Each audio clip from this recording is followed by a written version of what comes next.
This is problem greenTicket of Logic 1 on codingbat.com. It reads, you have a green lottery ticket with ints A, B, and C on it. If the numbers are all different from each other, the result is 0. If all of the numbers are the same, the result is 20. If two of the numbers are the same, the result is 10.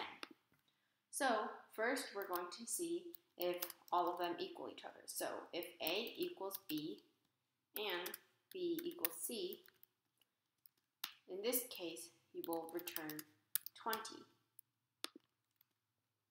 You also check if two of the numbers are equal to each other. So if A equals B, or if B equals C, or if A equals C, then you will return 10.